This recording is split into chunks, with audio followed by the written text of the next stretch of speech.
talk about home affairs. Hey, in diaspora, current affairs.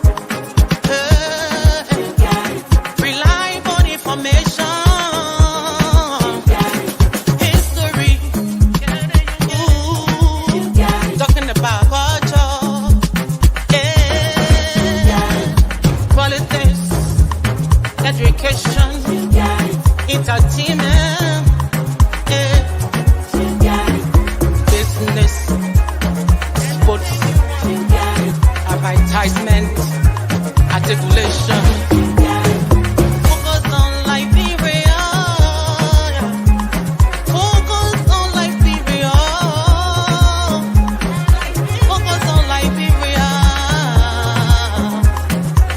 From Monday to Sunday. At Focus on Liberia, we discuss everything Liberia, from education to politics, arts and culture, entertainment, agriculture, history, religion, family, and technology.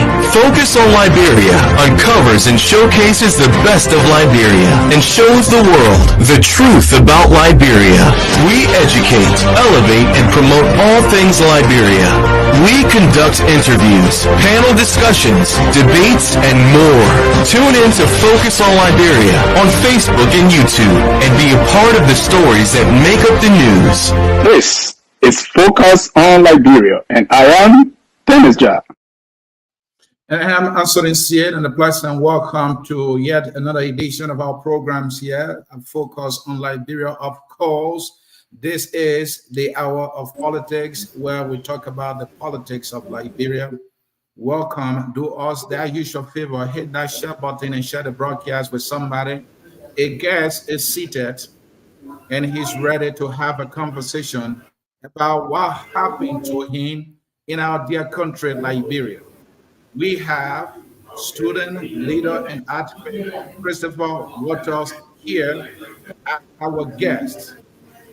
Christopher was brutalized by the auxiliary of CDC called CDC-CoP in July of 2022, when he and other students, and along with other student leaders, were protesting and making the argument that President Biya should fix the country and there was no need for an Independence Day celebration in July of 2022. Susulu was brutalized by auxiliaries of the CDC called CDC-CoP, and we have videos of what happened to Comrade Susulu on that fateful day in 2022. Well, Christopher is here, and we have granted him the opportunity to talk about his ordeal. We also want to know how he's doing right now, and if he has any words of gratitude for those who came to his aid during what was indeed a difficult time in his life. He's a politician, I can say, and he just witnessed an election, and he saw those who were in charge of the state leaving power, and it looks like they are helpless right now. What does he have to say? And is there a call that he may have right now on the new administration that is coming in? And what will he want them to prioritize given where we are coming from? Christopher is seated. Comrade, Gian Comrade, welcome to Focus on Liberia. This is the hour of politics. I'm glad to have you. How you doing?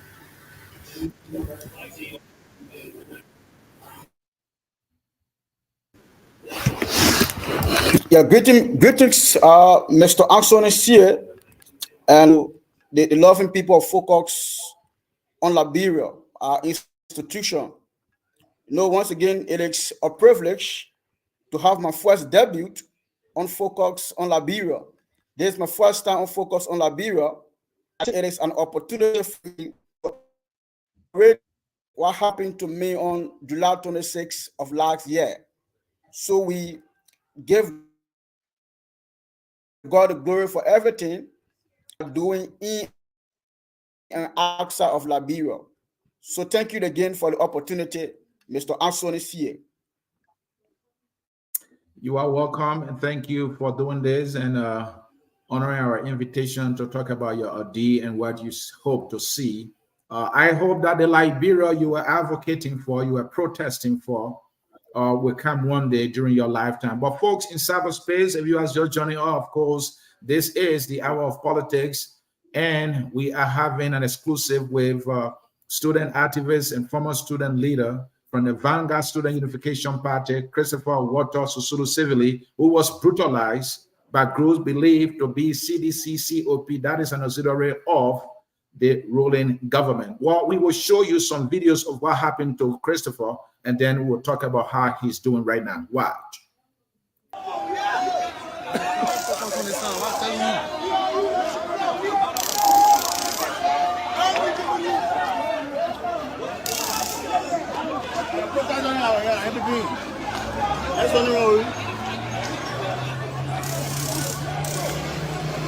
So I'm trying to see if I can get a bento back.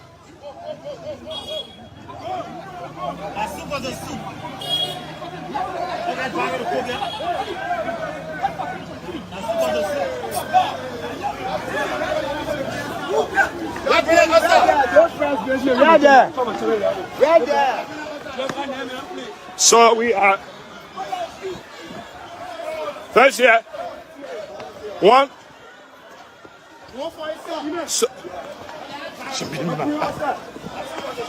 So one of the soup guy.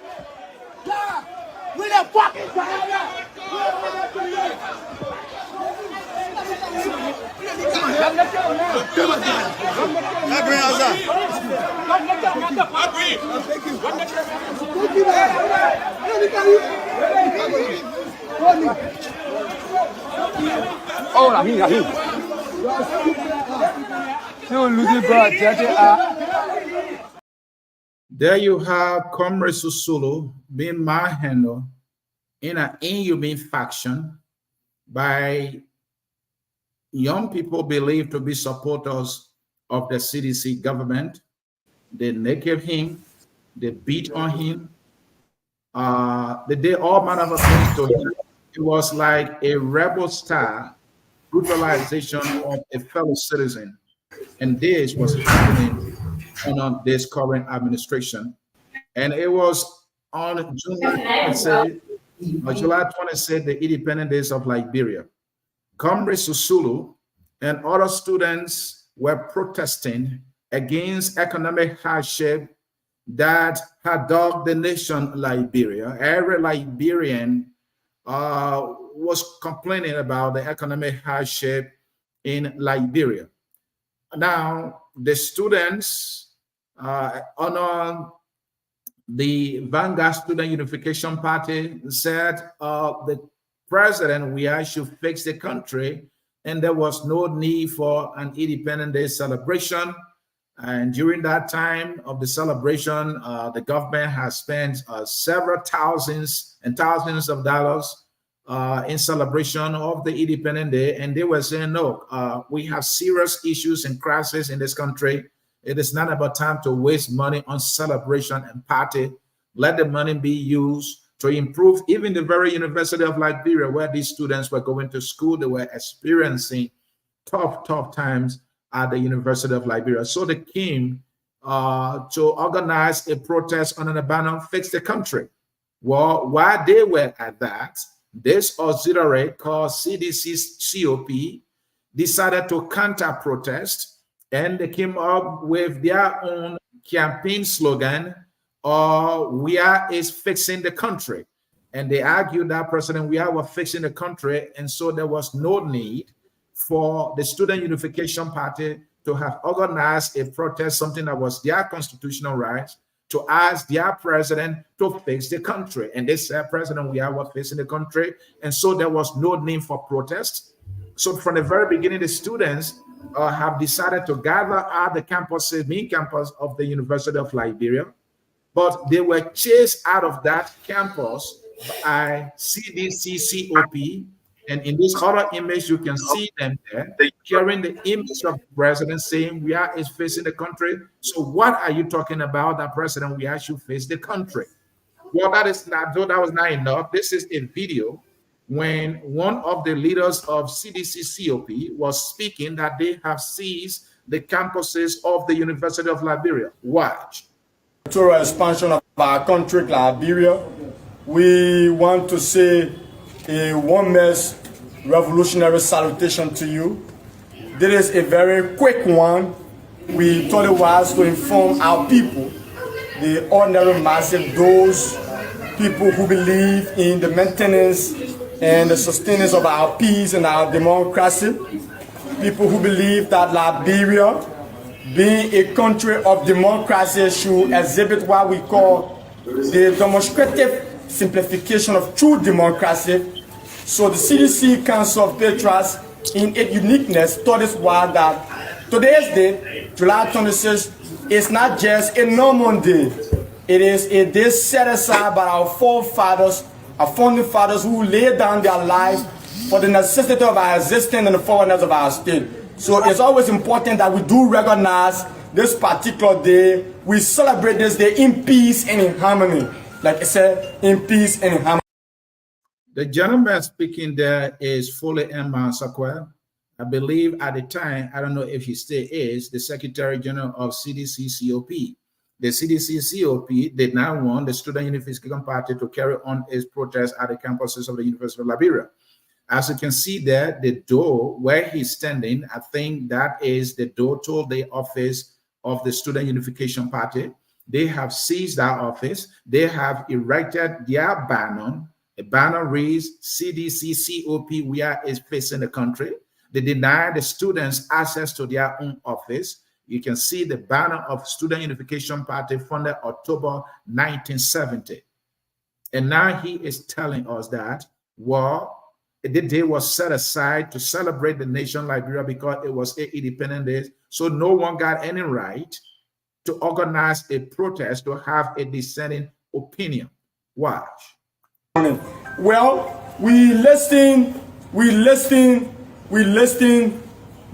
to people who have been children of misinformation and disinformation, telling us that and informing our people about what is not happening.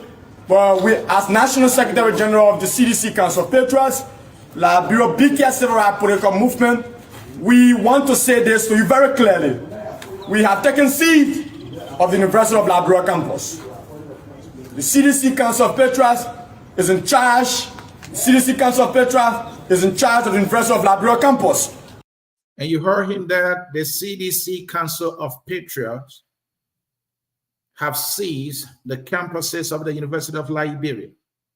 They were in charge now of the University of Liberia main campus. Why? Because they felt that the students didn't have the right to have a protest on their own campus. So the students were chased out of their campus, and so they have left the campus and taken their protest to the embassy of the embassy of the United States of America. They chasing the student from their campus was not enough. They went after them where they had taken their protest, and this time at the U.S. Embassy. The CDC-CoP will go and chase them. Their members will follow them. And there where the video we showed earlier, Comrade Susulu was arrested in a rebel star faction and was being dehumanized, being brutalized inhumanly, and was being completely stripped naked.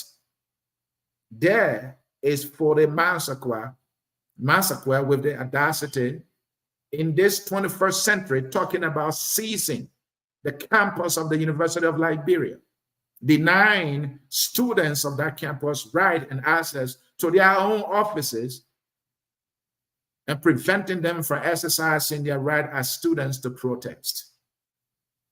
Because he said it was Independence Day, so no one got any right at the time to exercise any dissenting opinion. Well, chasing them from their campus were not enough. And later on, this is what they will go to do to Comrade Susulu. Wow. So we have to get on the set.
So, James, I'll be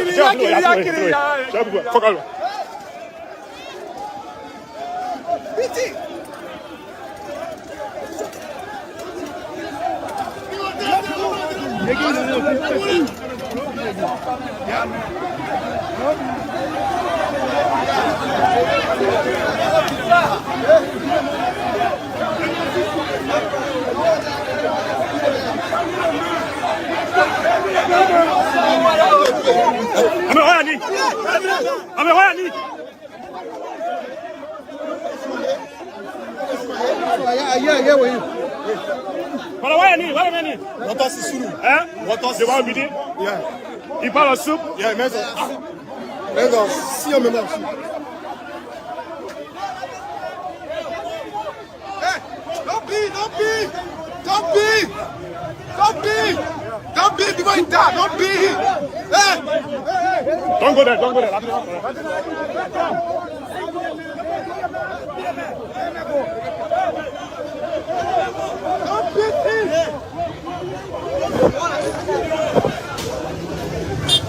Hey, hold on, we are fine. Look, you from you, man.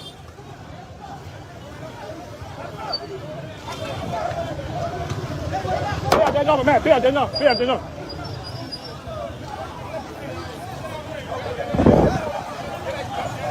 So, he's one of these supers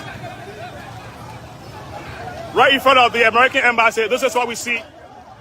And we're trying to talk to the leader of the group, Ben Toba, but we have not seen him around since they started throwing stone. We saw him earlier on.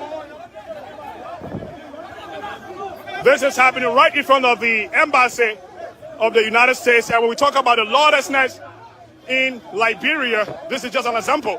And we have few police officers here assigned at the embassy, and they have made no attempt to come to the rescue of this young man who has been manhandled by his colleague from the University of Liberia, a group.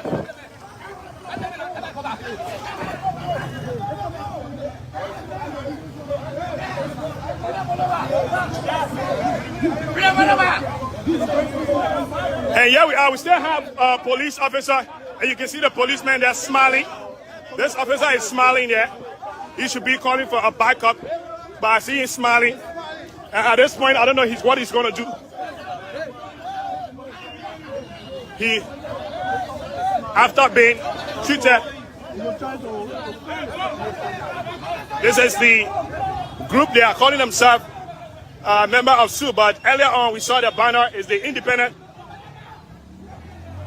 and he just. So, folks, there you have it. You saw that student, Christopher Walter Sisulu Civilly, was manhandled, brutalized mercilessly by students and supporters of the ruling government. And the whole thing was being organized by the CDC-CoP.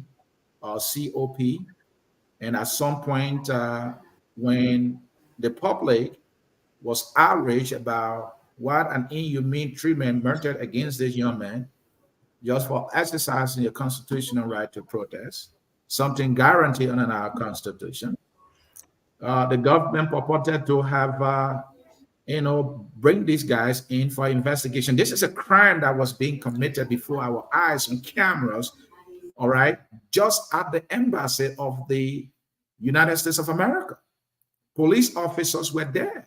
You watch the video, and there's a police officer was just walking away as though a crime was not being committed right before his eyes. He did absolutely nothing. And those guys who organized the protest, here they are, they were invited at the Liberia National Police, and they were all dressed for a conversation. The police authority did not effect any arrest because these guys are supporters of the president, and the police was then now a CDC police. And so, what is true, these guys were accused of committing the crime that we all saw. They were just invited to have a conversation, and how it all ended. The young man endured this horror, the violence against him, because he chose to say, face the country. And that was his crime. And that was the crime that other students had carried on, just to say, face the country. Now, they had their own saying. They said, well, we are facing the country. But for them, that was not enough. They needed to take him out, and he was brutalized. He's here, comrade. Thank you for doing this. We know you are strong. You stood for something. Again, welcome. What we want to know now, comrade, is how are you doing after experiencing this ordeal? This is it happened last year. How are you doing right now in terms of your health?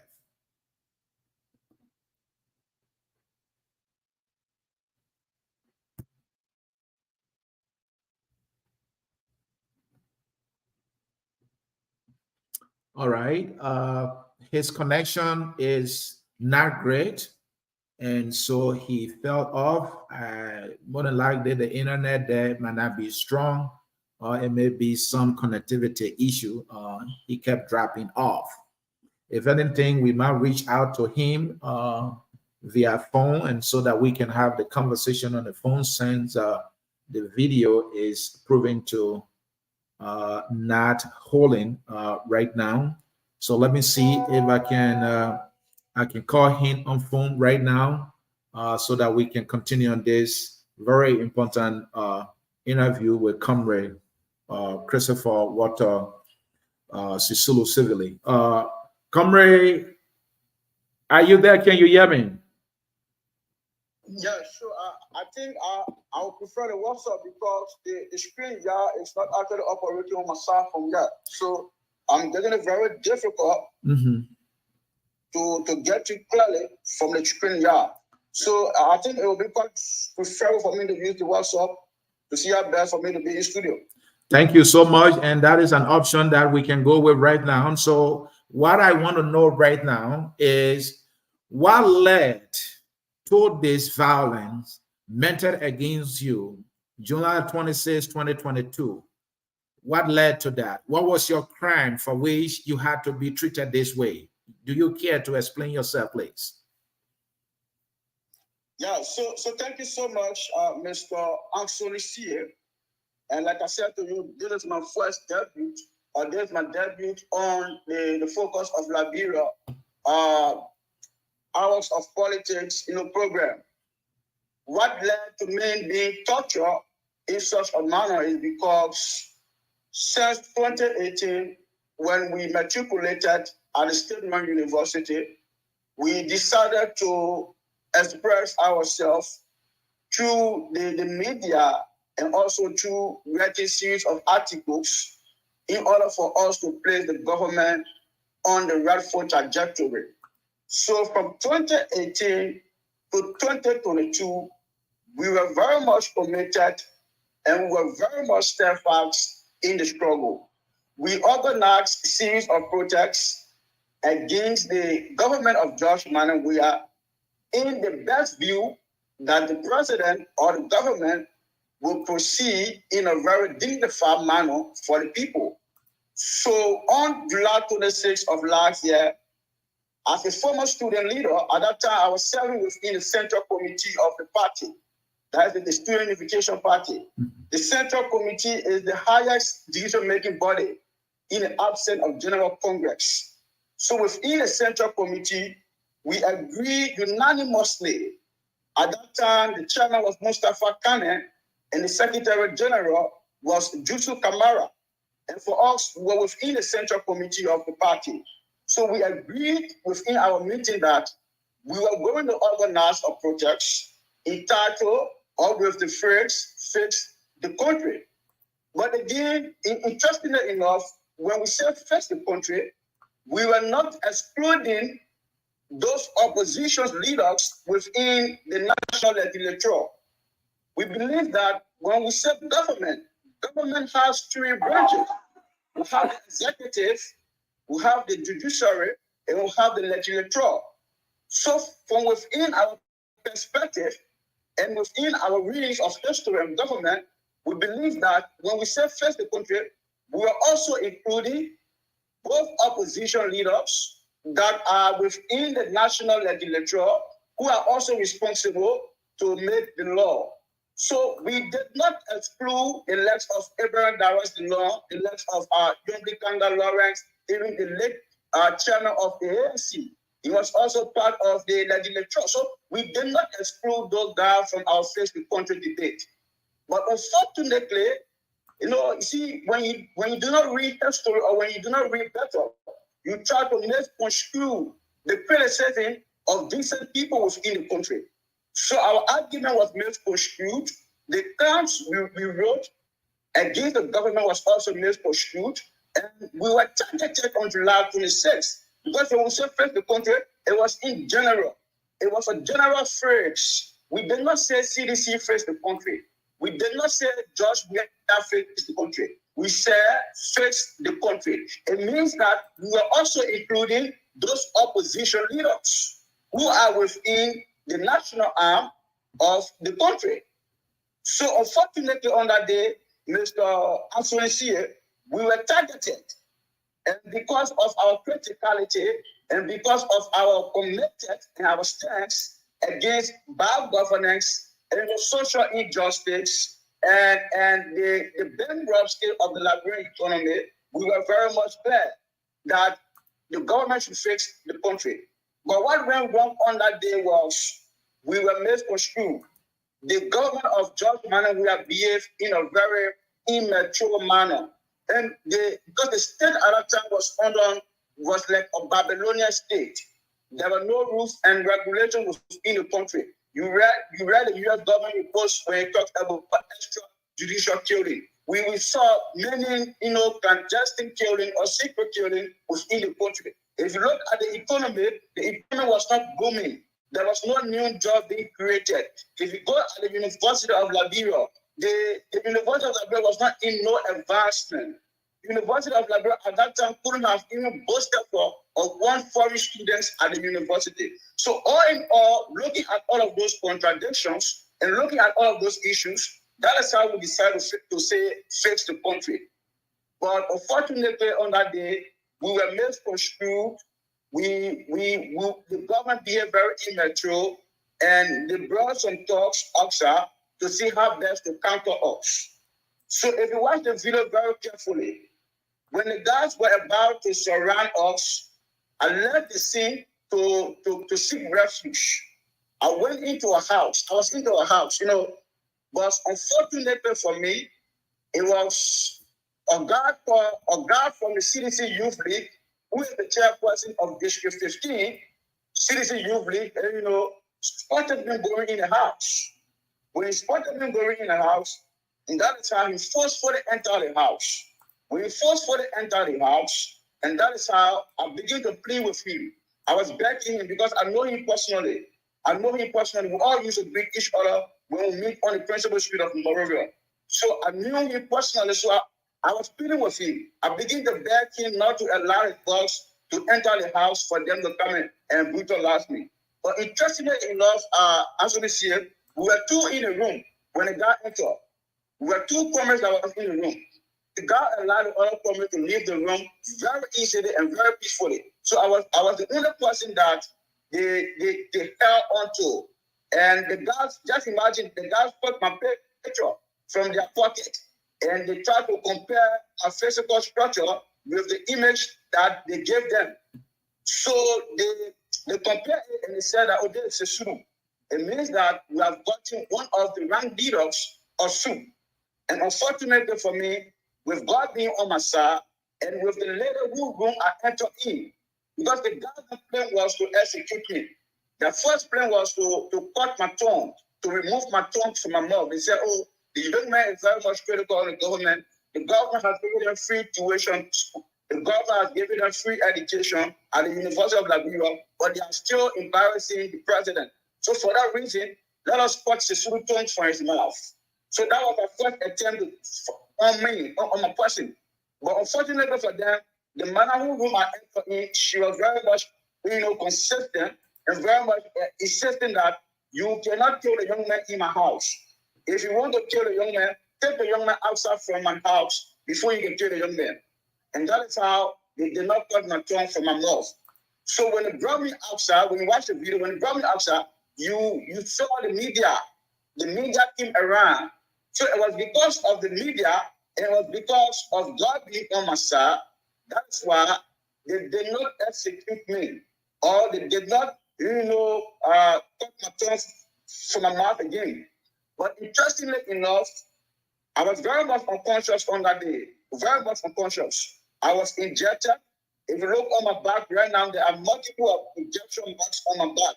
There are multiple of marks on my back, or cuts on my back.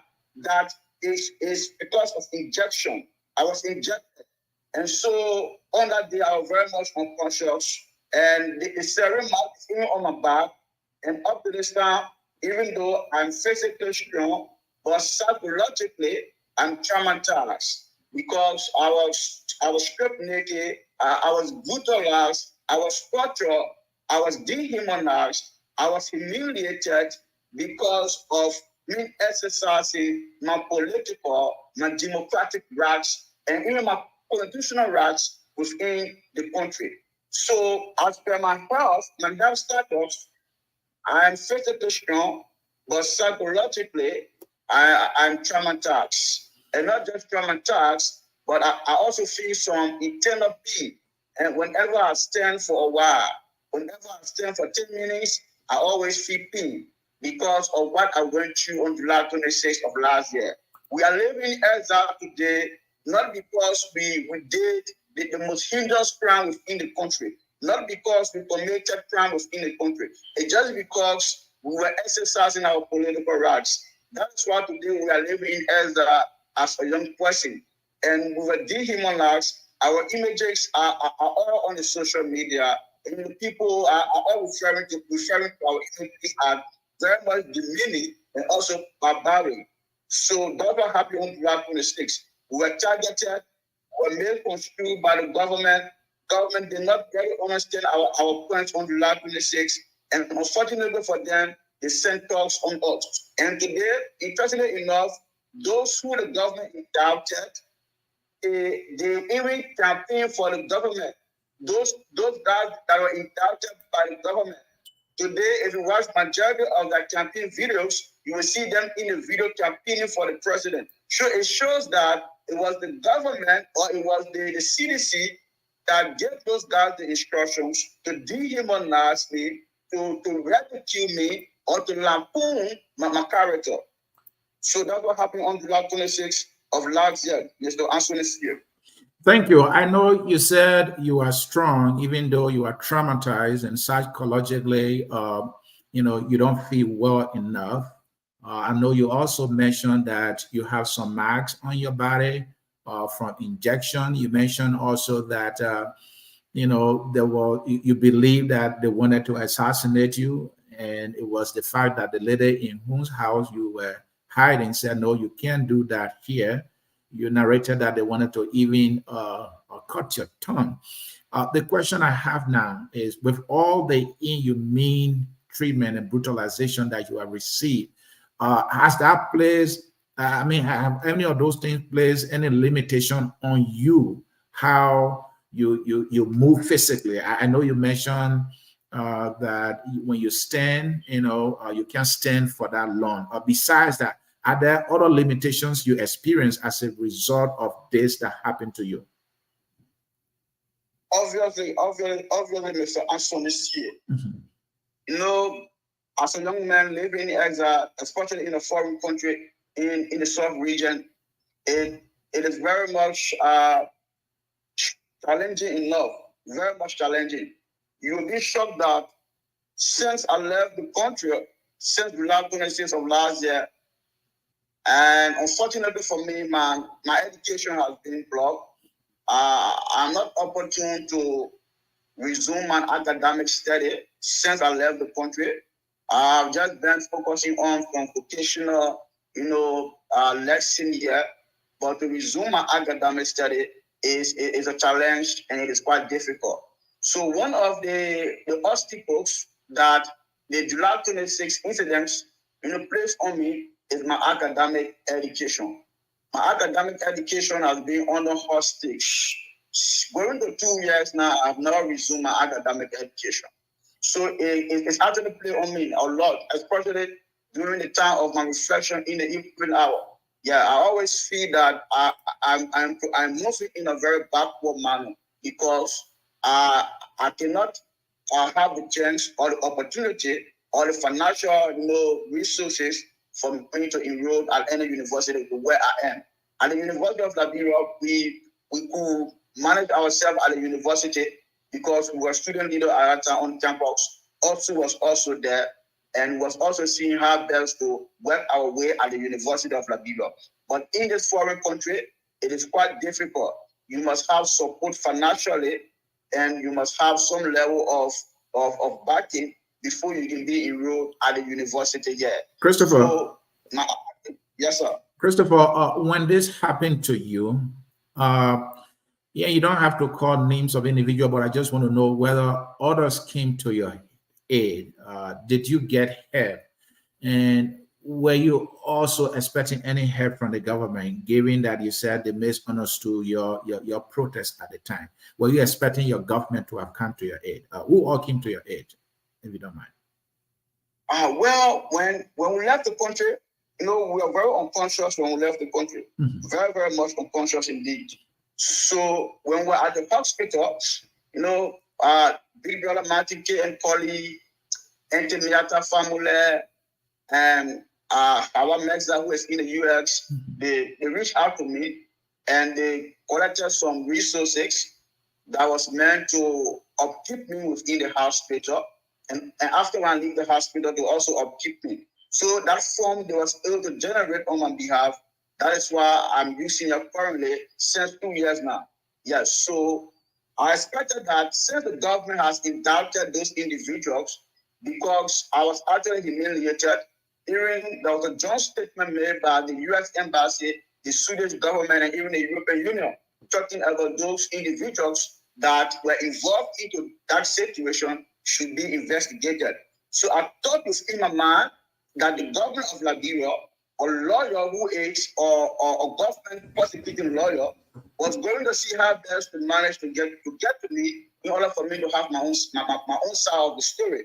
And again, the Independent Human Rights Commission of Liberia, I learned that they were doing some investigation on what happened on July 26th, but unfortunately, I did not speak with any one of them at the Independent Human Rights Commission. There was no commissioners there that even contacted me. So it was two things involved. I was looking at the government calling me to see how best to know my whereabouts, number one. As a responsible government, one of the citizens got involved into a serious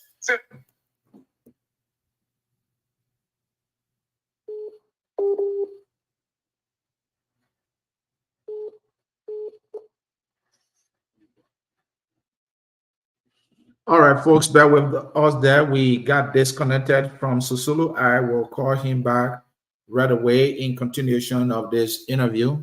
Bear with us here. Let me contact him quickly. Let me contact Susulu quickly. I'm trying to contact Susulu very, very quickly. Bear with us here.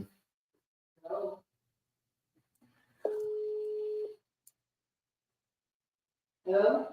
Yeah, you can come in. I'm on a show. You can come in.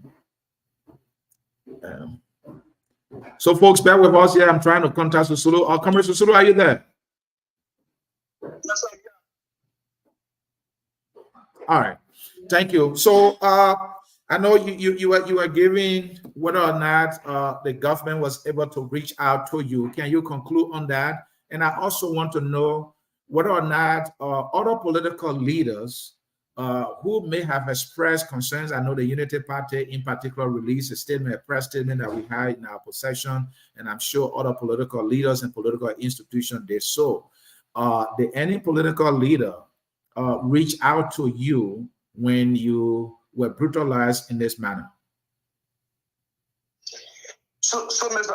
Anthony here, that is why we have learned many lessons of the issue in Liberia. There are many lessons we have learned from our case. Unfortunately, there were absolutely no political institution within our country that made their way, officially to say, oh, Sisulu, you are a young man from the University of Liberia, you were exercising your political rights, and unfortunately, the government of Liberia gave permit or allowed those individuals to behave to you in such a demeaning manner. So unfortunately, I did not receive, a call, a single call, even those who claim to be human rights lawyer in that country. Majority of them who claim to be human rights lawyer, they don't even have the mindset to know my location or to know what Sisulu is. What has been Sisulu case? Since Sisulu was humiliated, what is the stand now of Sisulu? What is Sisulu doing as that? What is the way forward for Sisulu? Majority of those TSO, those civil society organizations, they didn't even reach out to me. So unfortunately for us in our country, we will just have people in our country that can just talk for 1 minute. When they talk for 1 minute, at the end of the day, all the situation has been resolved under the carpet. So there were no political leaders from any of those political institutions that is very much major in that country reach out to me. So it was very much sad enough. It shows that we the students, we are just exercising our political rights, but unfortunately within our country, we cannot take state power. The reason why we're doing that is because we were trying to make the government to proceed in a rightful manner. That's all we're doing. We have no interest into political power. Those who have interest in the political power, we're afraid to confront the government. So for us, at the level of the University of Liberia, looking at our history and looking at the reading we have done, I was a student of economics with emphasis in political science. So we can do all of those reading and allow the government to behave in such a manner. So, Mr. Anthony, we did not receive no call for any of those individuals, even down to human rights lawyers, even down to civil society organizations. We did not receive a call from them. And it was unfortunate. So we have learned some lessons in our country. And what's about some church leaders? Did you receive, and including other student leaders as well, did you receive a call? Did they check on you regularly to see how you were doing and what they could do to help? Mr. Anthony, to be honest with you, see, there's a serious problem in Liberia. And the problem in Liberia is that those individuals that are presiding in serious organizations' position, they are not results oriented. They do not seek results. They only speak for 1 week or even 2 days. And at the end of the day, they will forget it. But who is Sisulu? He is not my nephew. Sisulu is not my grandson. Sisulu is not anybody attached to my family. So who is Sisulu? I cannot waste my energy beyond Sisulu. Unfortunately, even down to the religious council, even down to those who claim to be Christians, who are presiding over the Christians in organizations of that country. They not reach out to me. I mean, nobody in that country reach out to me. Yeah. Except the likes of Anthony family who reach out to me, Martin K. and Coley, and Howard Meza, a few other brothers from the University of Angola reach out to me.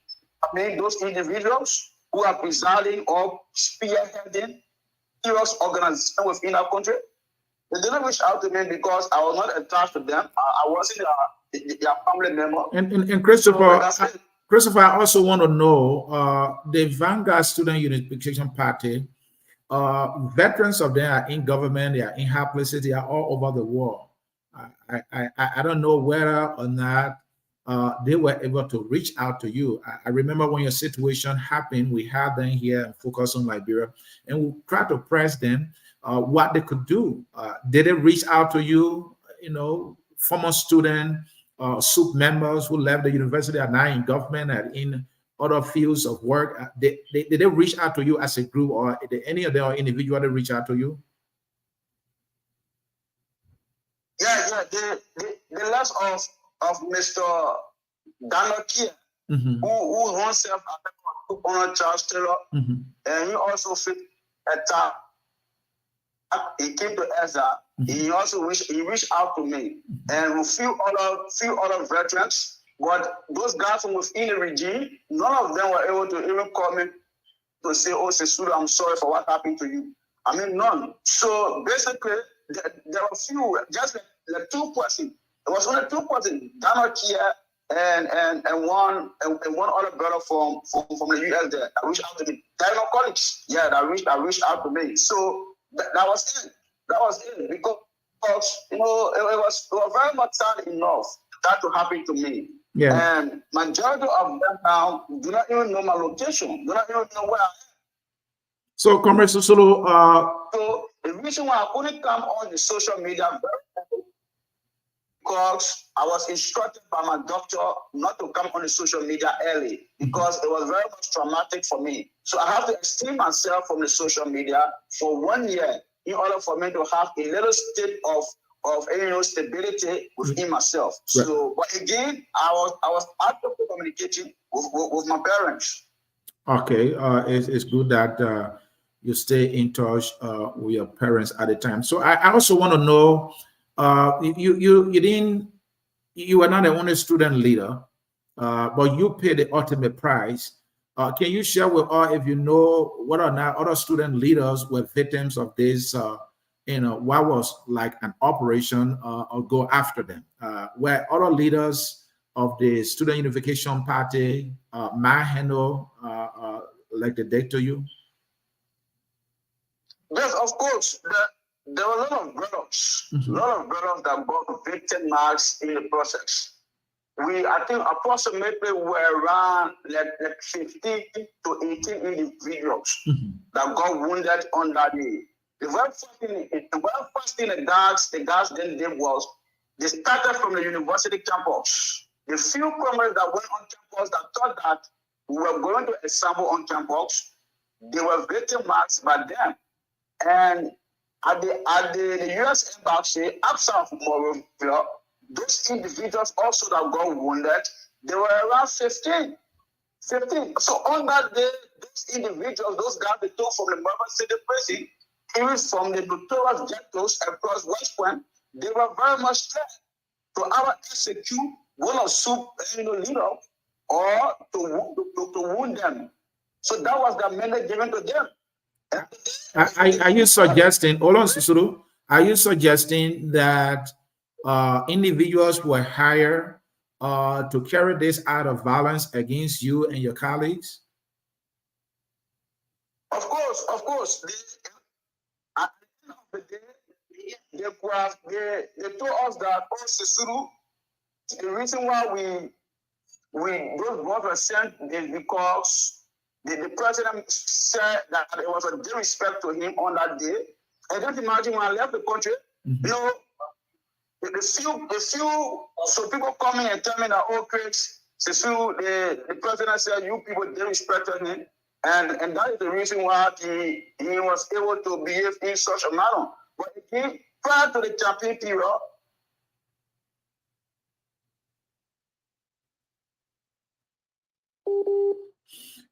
For bear with us yet.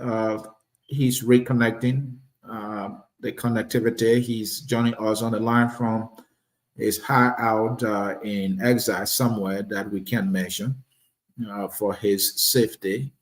As soon as he reconnects with us, you will be hearing a voice in continuation of this interview. We are in conversation with student leader Christopher. Christopher, you are back on the line. Go ahead. You had a little glitch there. Go ahead.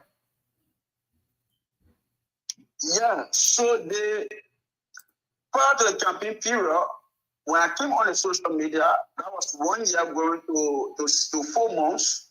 When I came on the social media, I received call from the circle of the president, and they told me that, oh, Sisulu, we want to apologize to the president through a press conference to where you are.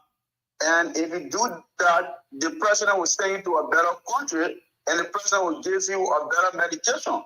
But at the time, we were already strong. We were already strong physically.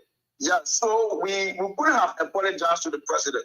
So it just showed to us that the president was in the know, and all of those government officials around the president was also in the know of what happened to us on July 26th of last year.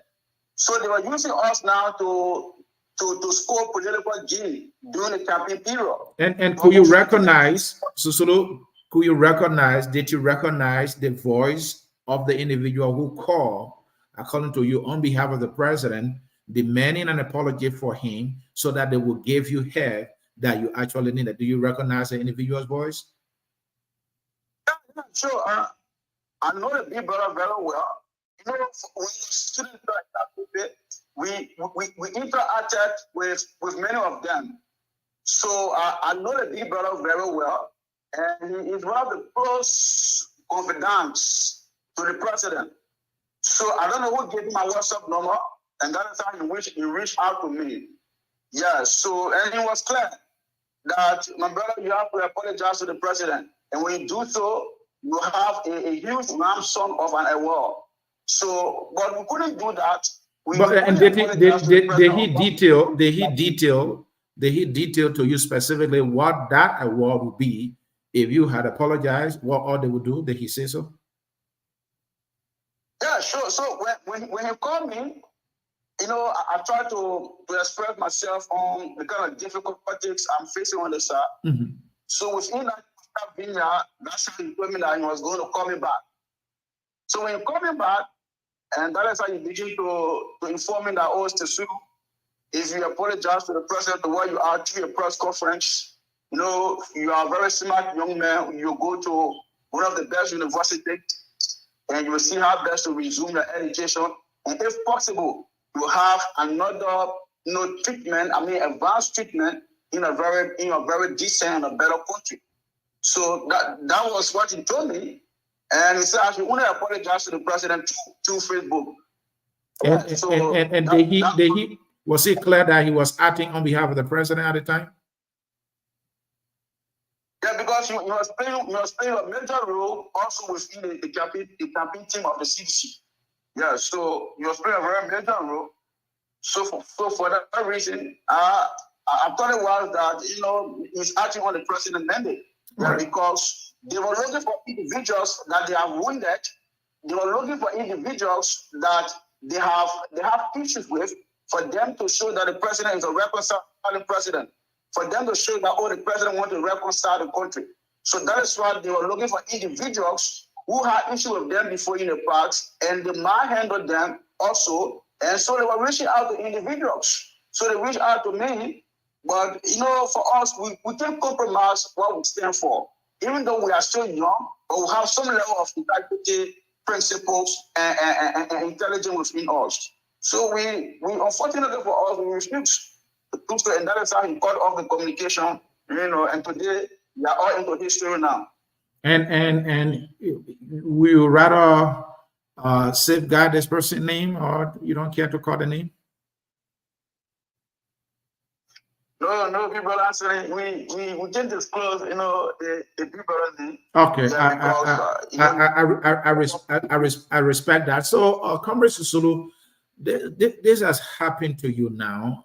You are recuperating, even though you have some limitation as a result of the violence.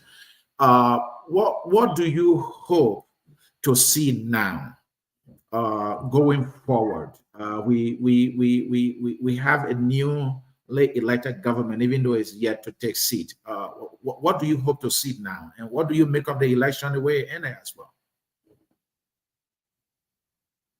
Yeah, so there are two things we look forward to when it comes to the new government policy and her plan towards the people. There are two things. First, we look forward to justice. We believe that for a generation to reconcile or for a country to move forward, it is the prerogative or the responsibility of the government to provide justice for those who were victims of it in the past. Right? So if you look at the history of the apartheid struggle in South Africa, when ANC came to power through Nelson Mandela, even though Nelson Mandela talked about reconciliation, but there were a lot of justice that went on during the reign of the ANC in South Africa under Nelson Mandela. So on the old man Joe Baka, we believe that when the old man Joe Baka be able to prioritize justice, if you want to attract Comrade Susuru, do you believe or do you hope? Those are two things. I want you to be clear here. Do you believe or do you hope? I believe that the old man will prioritize justice. The old man that has been elected will prioritize justice. Okay. I believe that it will no longer be as BU or business as usual with this new government. So I believe the old man will prioritize justice. And because it was on those premises that he was elected for. So secondly, I look forward to a very vibrant private sector. If we want to progress or advance Liberia, we need to focus squarely on the private sector. I'm a student of economics. I was doing economics at the level at the University of Liberia. And after when I left the country, I'm doing myself reading here. I make sure I find myself in the library almost every day. So I read economic books and I read economic historical typology. So if you want to advance Liberia being a transitional society, there are two things you must do. Number one, justice to attract, the confidence of foreign direct investors, and number two, the private sector. The private sector must be prioritized. There are a few things we want to say here. People normally say the government cannot give jobs to everybody in the country. That is a wrong statement. The government can provide jobs for everybody in the country. It is the responsibility of the government to provide jobs for everybody in the country. The question is how? How can the government provide jobs for everybody in the country? We look at the private sector and we look at the public sector. And when you tell us that the government cannot provide jobs for everybody in the country, you are limiting the authority of the government. It shows that the government has a limitation within her authority because you are telling us that the government cannot provide jobs for everybody in the country. So two things, the private sector and the public sector. So the government provides jobs for everybody within the country, directly and indirectly. So directly, the government uses the public sector directly. Indirectly, the government uses the private sector indirectly because it is the government that regulates the activities within the private sector.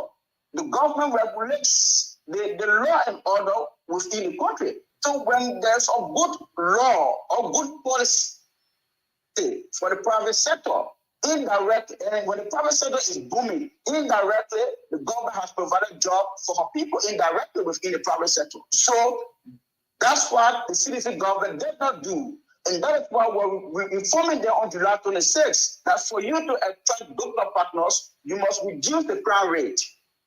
The crime rate in the country is too high. Reduce the crime rate. There are a lot of clandestine killing within the country. Just manner where the CDC fix the country.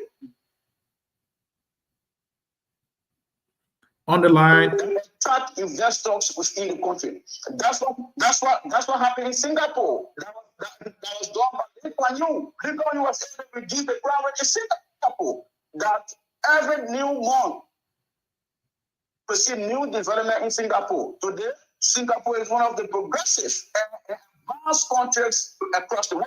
So we're informing the government to reduce the crime rate. If you look in Monrovia was having a lot of ghettos. The ghettos were increasing more than the school in Monrovia. So we're also informing the government, reduce the crime rate. To reduce the crime rate, you must reduce the ghettos within Monrovia. If you reduce the ghettos within Monrovia, you also reduce the crime rate. So that was our point on July 26th of last year. Christopher. And again, like I said to you, Yeah, Christopher, when the president of Liberia, Mr. George Manawia, had the opportunity to speak on what happened to you, he denied the CDC-CoP. President Weah said that the CDC-CoP had never been an auxiliary of the CDC, and he had no knowledge of the CDC-CoP. I give you the opportunity.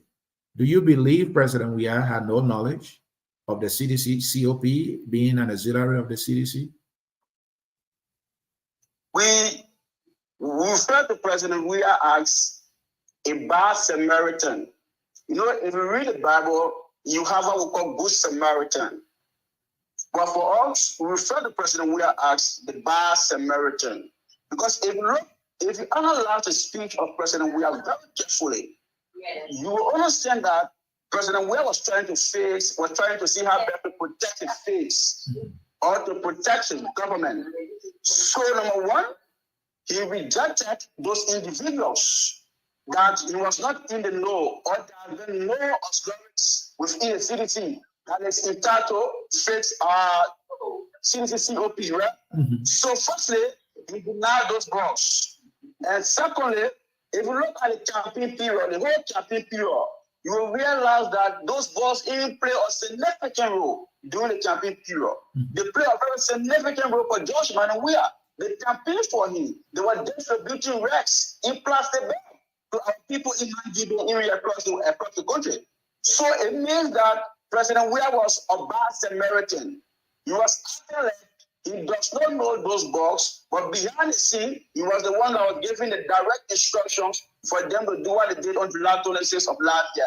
So just imagine, those bugs were indicted by the government rep. The government indicted them. So logically, if you indict an individual, it shows that there is a doubt over that individual based on certain crime he or she has committed. So that individual must have some limitations with the government, even though they have not been proven, that they did it, but they have been indicted. So there must be some limitations with the government, having to operate with them. But interestingly enough, the government gave them even more mobility, that is vehicle for them to campaign for the government. So unfortunately, the people saw indictees, people who were indicted for attempted murder, they were campaigning for the president. But to you think the president will win the election?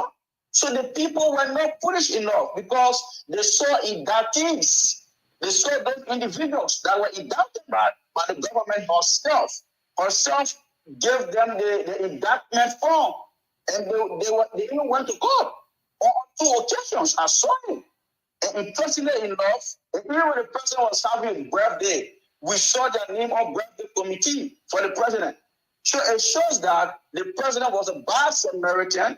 His statement shows that he was not clear. Number one. Number two, he was not honest. Number three, he was very much insincere and dishonest to the core.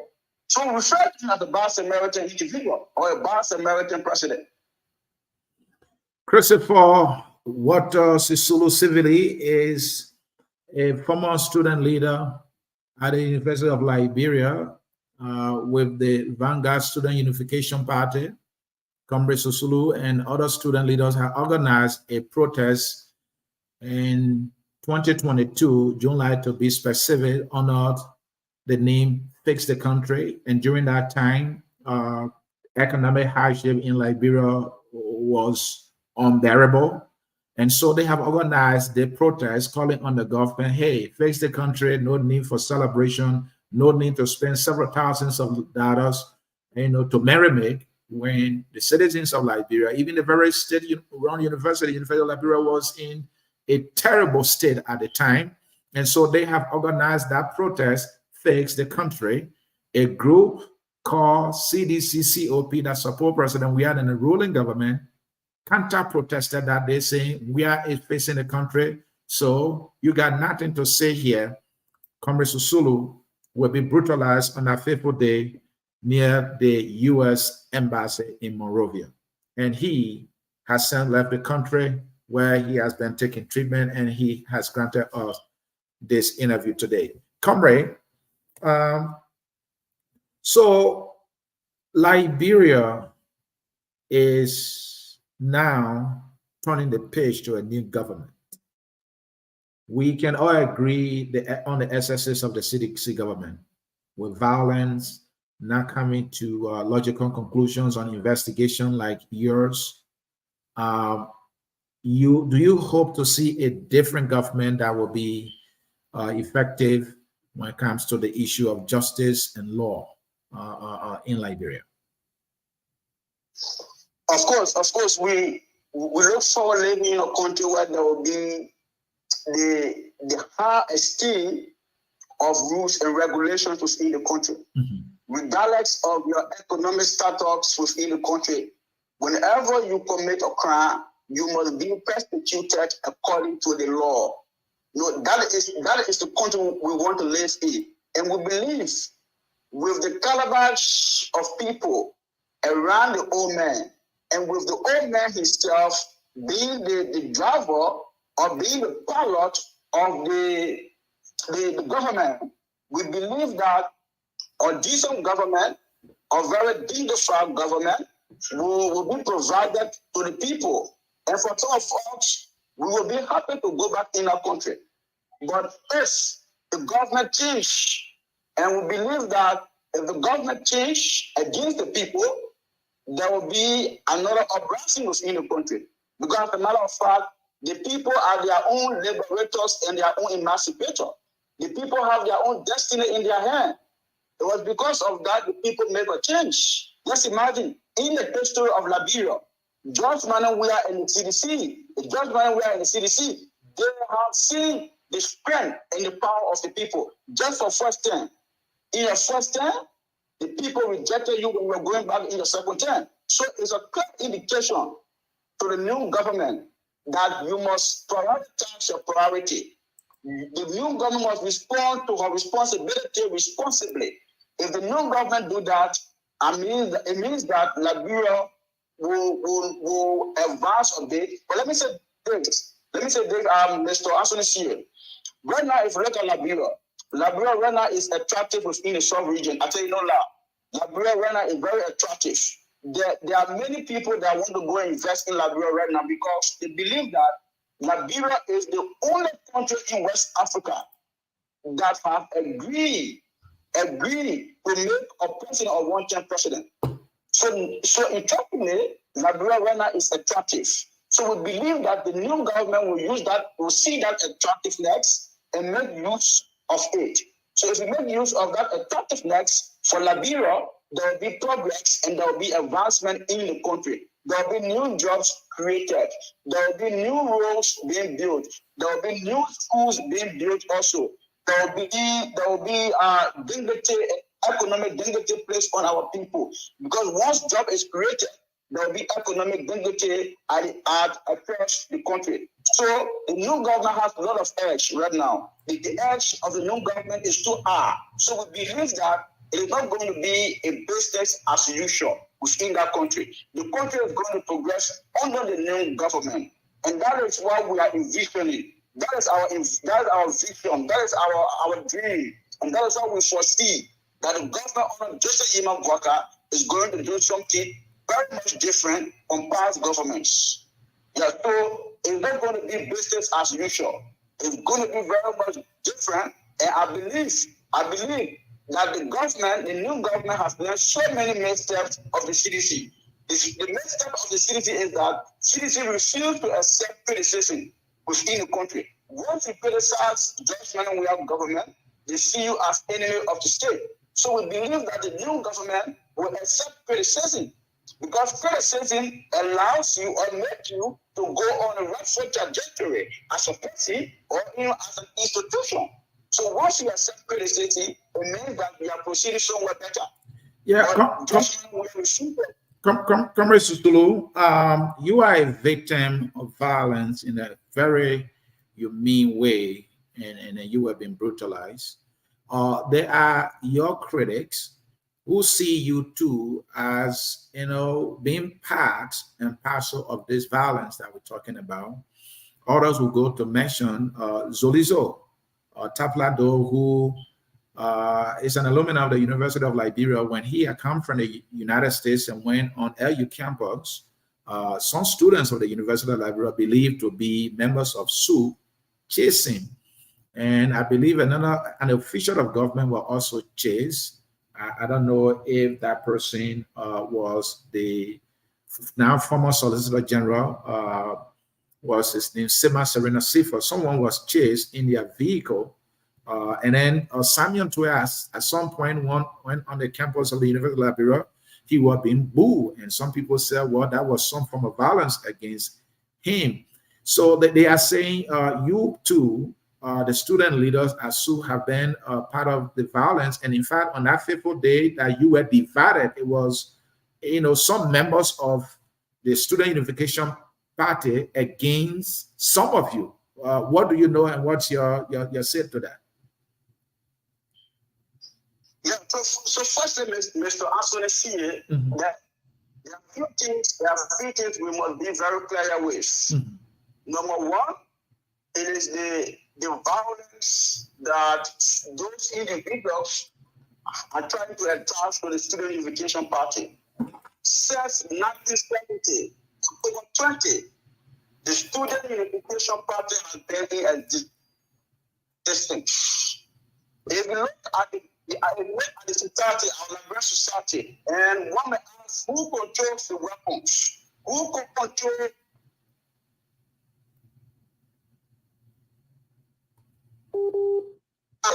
the batons? It is not the students that control those things. The students do not have arms. The students do not have batons. The students do not have their book bags and their exercise book to go to school. That's all the students have on the university campus. So when you say the students are the one that can, perpetrate violence, it means that you are being very much dishonest to the student, because the student will go on campus with copy book and will go back. So, interestingly enough, it is the government that took the weapons. I mean, those batons, those guns, those pepper spray, those tear gas. The government is the one that controls those items. So the students have always been peaceful within their engagement. We talk about Zolizo. The University of Liberia is the microcosm of the larger society.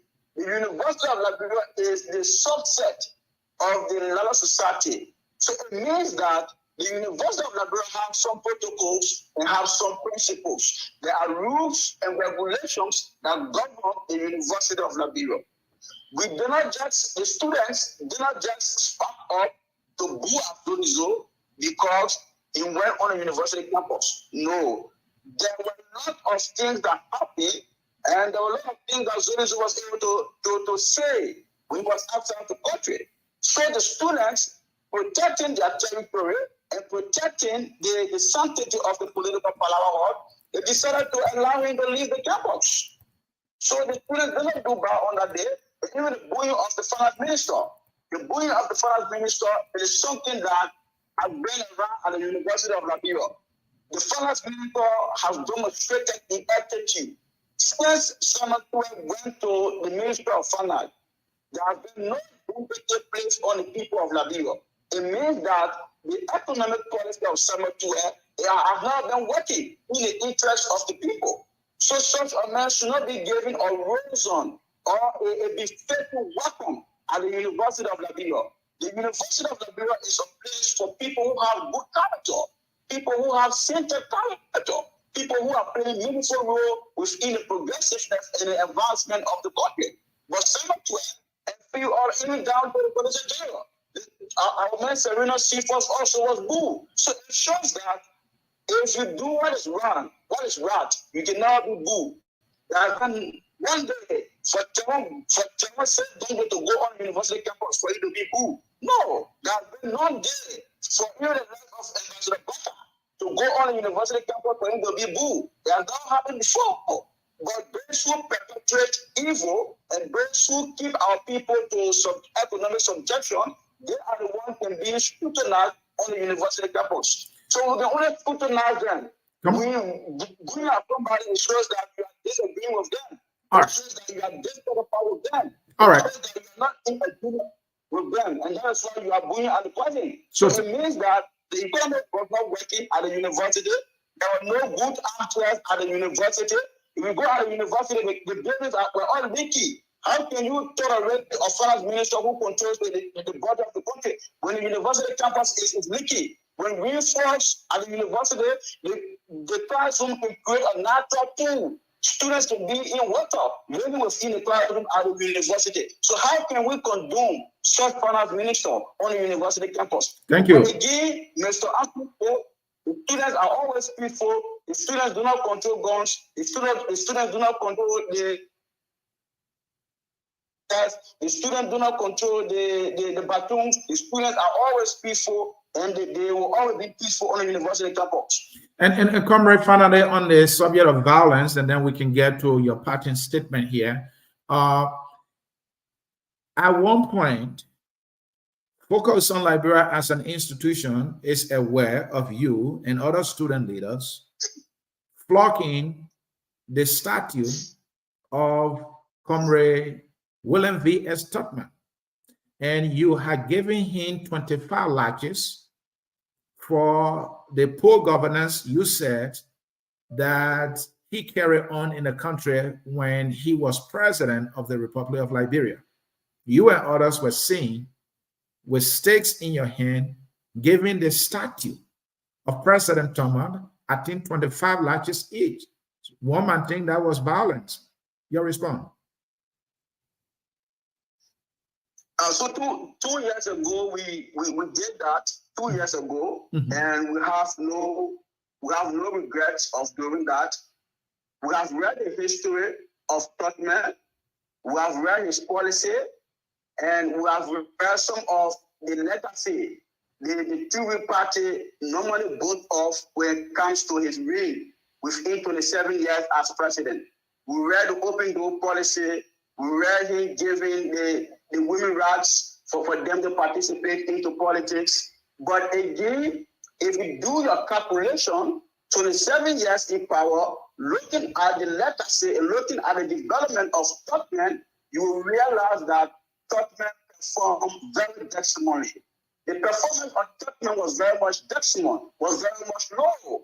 He performed underly. So it shows that such a president and such an individual who once served as the main reason, if you look at the reason why there was a coup against Tubman, Tubman was a victim of circumstances. If you look at this story, Tubman was a good man, a very good man with a lot of progressive plan, but he was a victim of circumstances because of Tubman 27 years in power. The two-week party ruled Liberia for 132 years. 132 years, the two-week party was ruling Liberia. And Tubman, those 132 years, Tubman spent like 27 years at those 132 years in power. Right? So it shows that Tubman legacy or Tubman development at that time, where even our man Adolf even gave some articles on how Tubman was mismanaging the resources of the country, how Tubman was living an expensive. You see, that's what I have observed in that country. If you look at those sophistics who have been into political power, they always live at the expense of the poor people. George Manuel was an example of that. If you look at George Manuel's lifestyle, like I say, you realize that he was living a very luxurious life at the expense of the poor people. How can one man build for himself 49 condominiums or 49 duplexes within the country? Then you call yourself a poor president. How can you say you're a poor president? You build for yourself 49 buildings at the expense of the poor people. And Comrade Susuru, if I may here, you mentioned that Southeastern presidents are always in the habit of living a exorbitant life, using the taxpayer dollars, trying to qualify what you said, at the expense, displeasure, and detriment of the people. Are you suggesting that only people from the Southeast who became president acted in this manner, and other Liberian citizens who serve as president, maybe from other regions of Liberia, did not do any of those things? Is that why you suggesting? The To be honest with you, if you look at the history and you look at those who originated from the Southeast, if you compare their lifestyles, just look at President Doe. What's about Charles Taylor, Comrade Susulu? Yeah, Charles Taylor is from Central Moravia, from Bunker, but again. And you think Charles Taylor did not do any of those things these presidents who came from the Southeast did? No. Charles Taylor was a notorious individual, or a very carnivorous dictator, but at least Charles Taylor was moderate. He was moderate, to be honest. But if you look at those Southeastern individuals that serve as president for that country, the likes of Doe, the likes of George Weah, the likes of Tubman, if you look at their lifestyle, they have always enjoyed themselves at the expense of the poor people. So it shows that our beating on November 29, 2 years ago, on Tubman statute, it was a dissatisfaction or a disagreement to the policy and to the long stay of Tubman within power and doing nothing. So we have no regret of beating Tubman.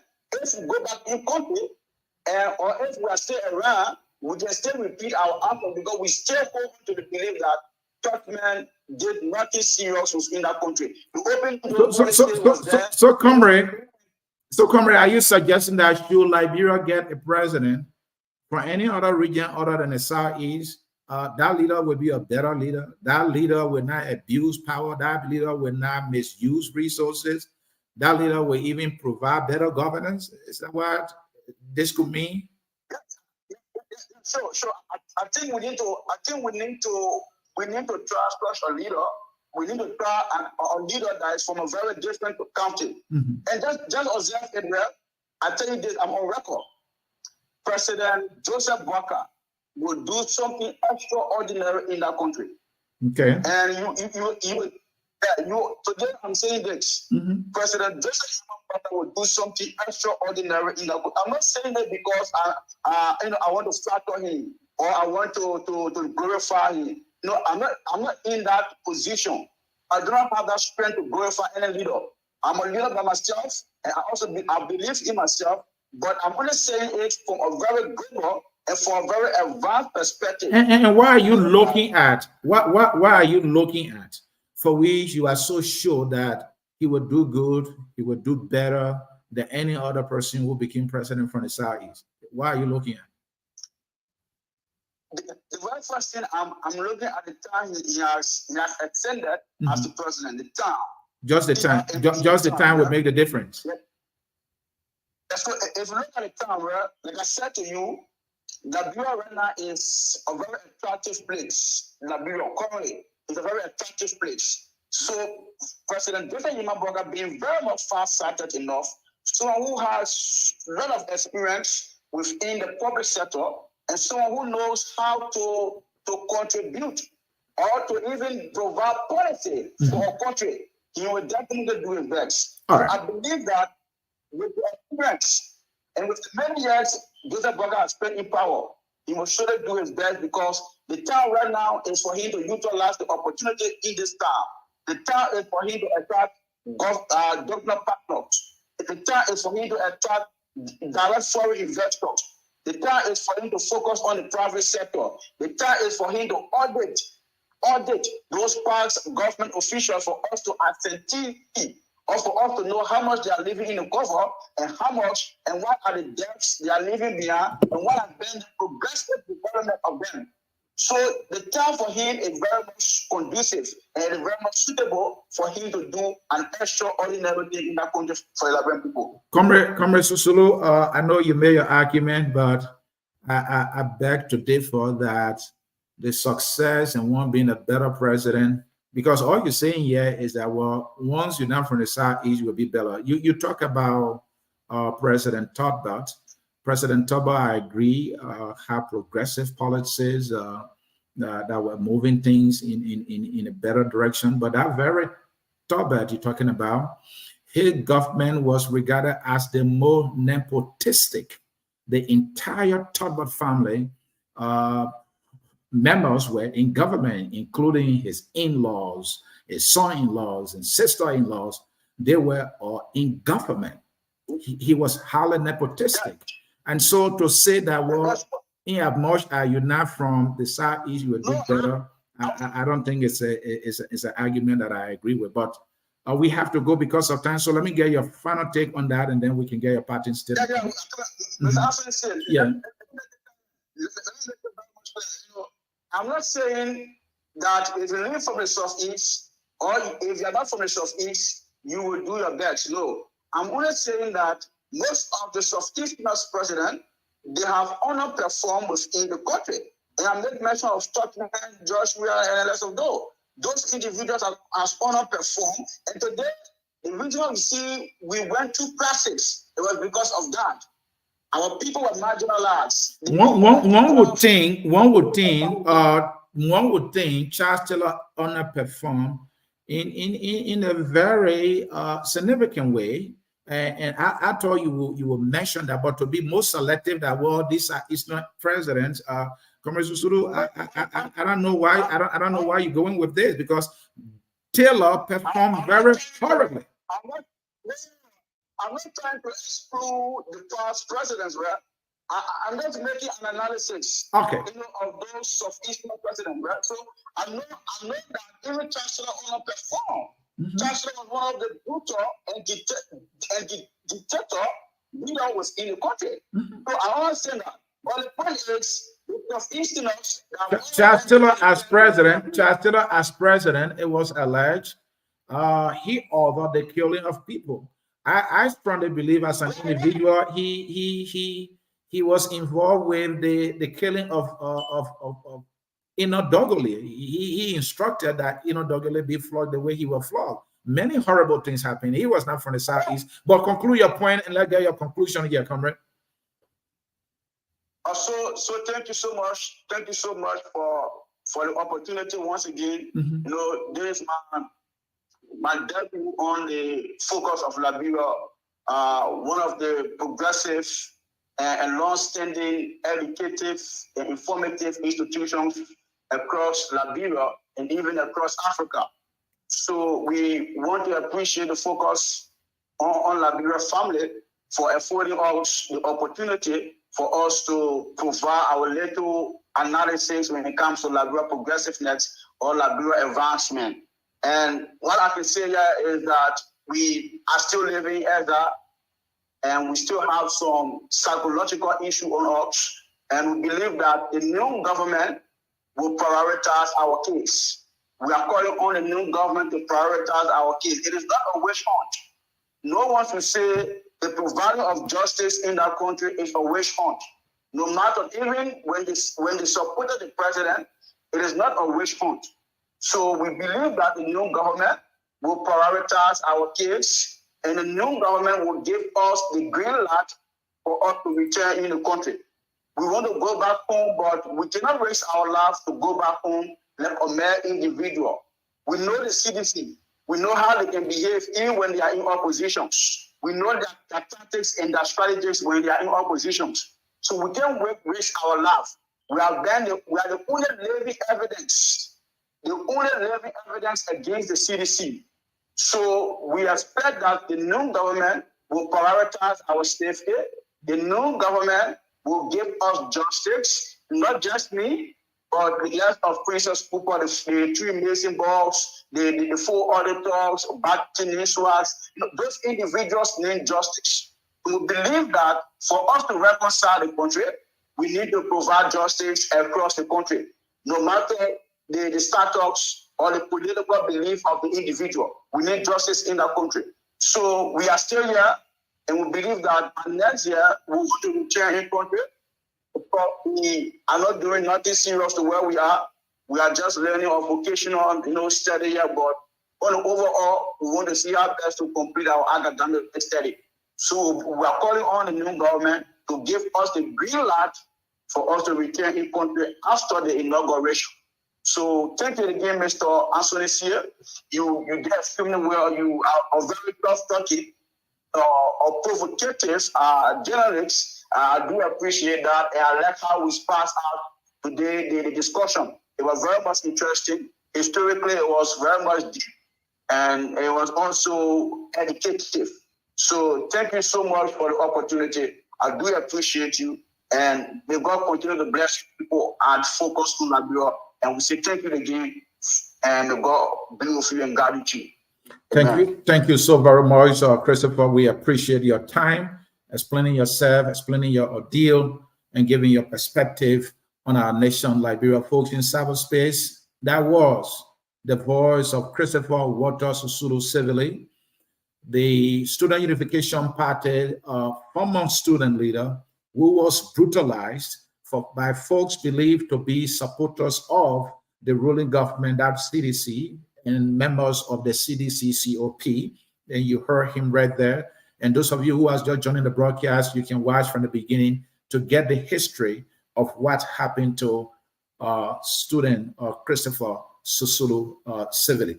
Folks, in cyberspace, this is how we'll come to the end of this broadcast. Justice will serve as a foundation for the nation called Liberia. The rule of law and how it should be applied in all instances should not be selective. Liberia needs justice. We have come so far. We need to respect each other. And that's how we build a country. Waters Usulu was a victim of violence.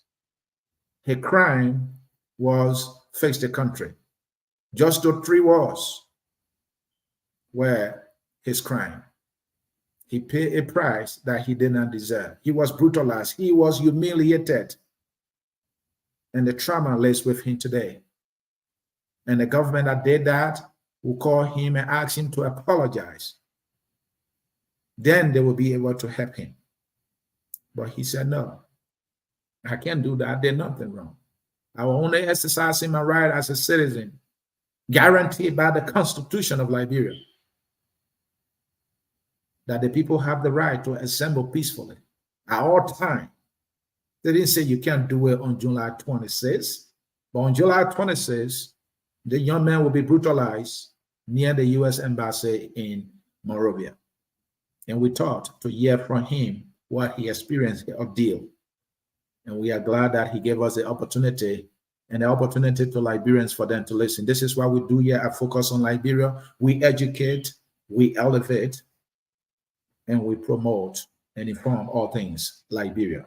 Thank you for watching, and those who will watch the broadcast later. There's a song here. The song says, "We are all Liberians." That song will be closing the broadcast. But by 2 p.m. Eastern time, I will be right back here to do a political analysis on the topic, will President Bwaka be a departure from President Weah? It will be the most informative and analytical show that you don't want to miss. At 2 p.m. Eastern time, I will be right here to do that analysis. Will Joseph Yema Bwaka, the new president of Liberia, be a departure from President Weah? You want to hear the analysis? It will be biting. It will be informative. It will be eye-opening. And if the incoming president, the team, will listen, it may be that stepping stone to have a good start. But if they don't, well, Liberian people are always the best judge. Thank you for watching. Enjoy the song "We Are All Liberians," and I'll see you soon at 2 p.m. Bye-bye. We are Liberians. Liberia is our home. Liberian people.